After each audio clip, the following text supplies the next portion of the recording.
Who's next then?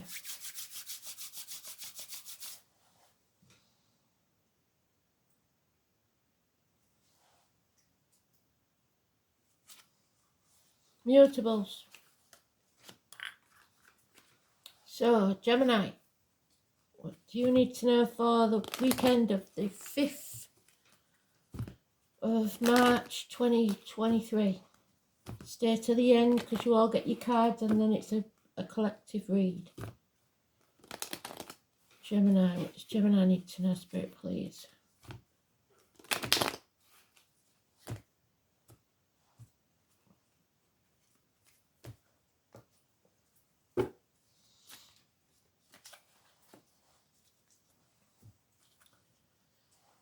Virgo.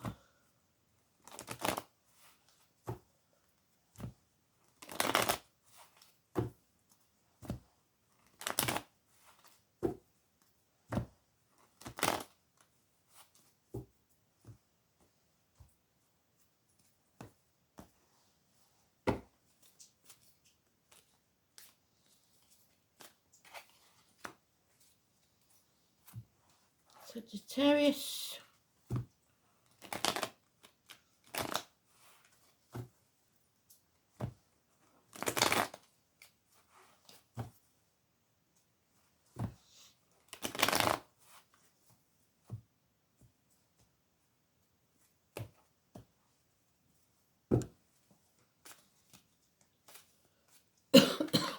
I'm at my throat already.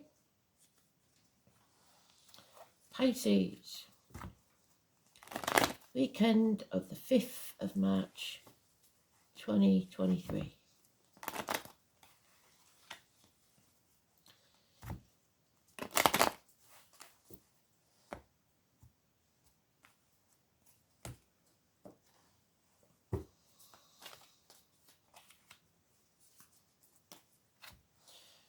So, Gemini.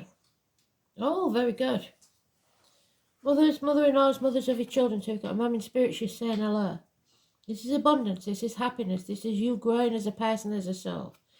It's abundance in wealth, emotion, everything.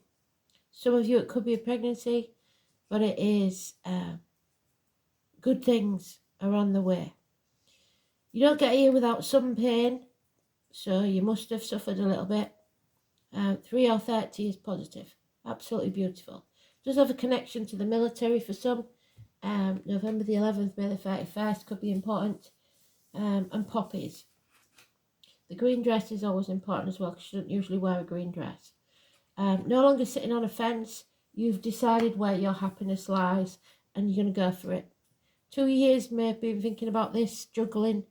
But you've decided now you're stepping off that fence. Virgo, oh, smile with a knife. Love has left the building. Pisces energy. No love lost in this situation. Could be someone born in the year of the horse. Yeah. Let go of your insecurities. Stop comparing yourself to other people. Stop being ungrateful or feeling unworthy. Neither is true. Comparison is not your friend. You are just as good as anyone else. 7 years is mentioned. It doesn't matter what you've done up to now. You draw a line in the sand. It's what you do from here on in. You haven't wasted any time. You've learnt some hard lessons, like I said. But now's the time to cut your losses and not start from scratch, because you don't have to. You've learnt a lot of lessons. So now you'll be starting from more than halfway and you are going towards something better. But you will reap what you sow. So remember that. Oh, blimey O'Reilly. Sagittarius, third party, heartache, sorrow, loss and separation. Something coming between you and what you want. Pig in the middle. Mother energy again with the elephant. Old bones is what they keep saying to me. Old bones. Old bones to pick. So somebody is picking at old bones, finding any excuse to cause issues, problems. 3 weeks. Could be minor surgery. Oh. So we have a loss of faith, a loss of keys, maybe. Simon Peter, Mama Bear there, she is Virgo. So Taurus, teachers, schools, religion, a loss of all of that. Family, marriages, everything you ever believed in. Issues with the neck and throat, failure in exams. Oh God, I could go on. Loss of friendship, ends and marriages. Somebody, you've got to decide what you want from this life. Do you want love, happiness and health, or do you want material things? The choice is yours, but the 5 and 23 is negative. And Pisces, somebody's staying in the comfort zone here. Scorpio energy, it's about reproductive organs and shared resources. It's being scared to end something and begin something new. Gemini's already there, I think, but the rest of you, you've still got it to come. Yeah, impatience though, itchy feet, wanting to get going. There's the wonky table. There's something missing here, and that's what's making you feel, even though you are in your comfort zone, that something isn't quite right. But those born in the year of the dog and the Harry Potter thing, what they call it, what comes out with a wand, Patronos. So maybe somebody's patronising you. I don't know. I do know is that you can't transform this and get this happiness without something ending. And it is going to cause heartache and sorrow and loss. Even with an unhappy relationship, there's mourning for the time wasted or the things how used to be.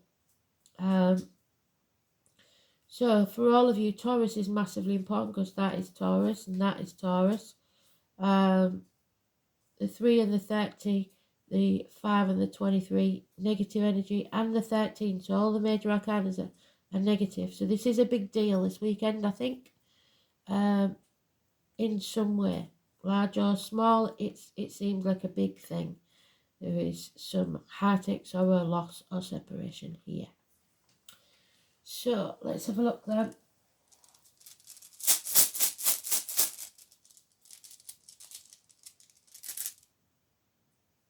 Oh, mankind. It's even bigger than we thought. I think manners, that one. I know they're both near enough the same, so. Yeah. Doris, it's about your question. It signifies status and the way that others tend to perceive you. It also serves as a reminder that we are all products of our experiences. That's your 7 of Pentacles. We're products of our experiences. And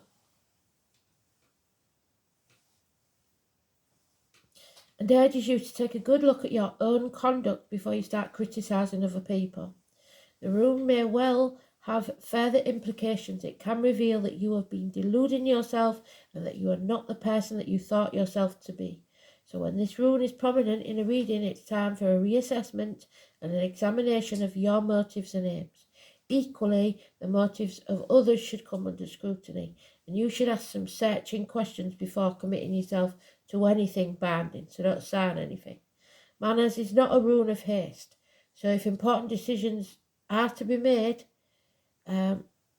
take your time. Consult a trusted advisor who has no personal interest in the situation and wait to see what develops. So you're going to have to be patient. I know you're impatient, but you've got to be patient. Legal affairs and far-reaching decisions are likely when this rune is drawn. There's no reason to panic. If you slow down and you look within yourself, it's likely that you will find the right solution. You must be aware that someone close to you bears you ill will. In a negative position, manners usually indicates an enemy, but this is not always so, because the enemy could be yourself. For instance, some rune readers suggest that It can be male homosexuality or the nervousness and lack of courage that is the result of a life blighted by overly strict father or other harsh authority figures. So we have to look to the next part to see what it may mean.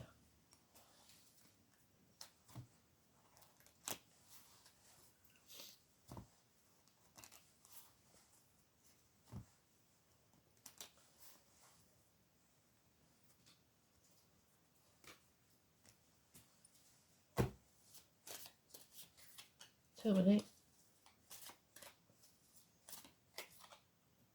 Yeah, somebody's, I can't say that on camera. So somebody's whipped. I was going to say the P word before it, but it's henpecked. Jack the Lad, number 11. Somebody comes in and goes out just as fast. One night stands, unfinished business, and what would it be? Sagittarius energy. Sagittarius cusper. So early Sagittarius is Capricorn, late Sagittarius is early Sagittarius is Scorpio, which we've got there. Late Sagittarius is Capricorn, and that's Capricorn. So we've also got the fishes, so Pisces again. That suggests that it only rains under your umbrella. So the number 34 could be important. The number 11 is definitely important because we've had it more than once. But there's plenty more fish in the sea, I think. So it's up to you what you do with it. But there is a very dependable, good, generous man, older energy here. Possibly a businessman, somebody who's comfortably off and generous. So watch for that. You might think he's a bit boring though, spreadsheet man, but he is reliable, he's dependable, he's a good friend, he's generous. But somebody here is being henpecked, being browbeaten. So it could be you or someone else. Boundaries. Got to put your boundaries in place. Remember your boundaries. So, oh dear, 38.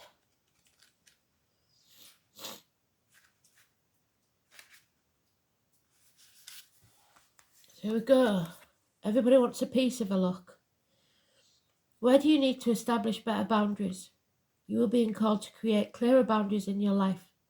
This could be with your friends, family, or work. Because saying yes when you really mean no leads to resentment, which is the biggest energy drain ever. At first, it might only be a little thing, and you might feel it's not a big deal, so you shouldn't make a fuss about it. But before you know it, your energy field becomes porous, and you are left feeling depleted and resentful or taken advantage of, definitely. Saying no and having clear boundaries is actually a spiritual act. The most giving, loving, compassionate people are those with the clearest boundaries. But when they say yes, they are able to give it unconditionally. When your boundaries are clear, others know where they stand and you are able to give freely. If you're not clear where your boundaries lie, this will cause confusion, resentment, and energetic cords to be planted. If you are saying yes when you really mean no, you are likely needing something yourself. So ask yourself, why am I doing this? What part of me needs something from them? It could be a need for approval, a fear of being seen in a certain way, or the fear of loss, definitely. The best way to gauge your boundaries is to check in with your belly. Your belly is your second brain. It has an intelligent no as your gut feeling. Tune into this space and decide what is okay for you. How does it feel? What is it trying to communicate with you? Where in your life do you need to establish boundaries? Thanks for listening. Speak soon. Bye.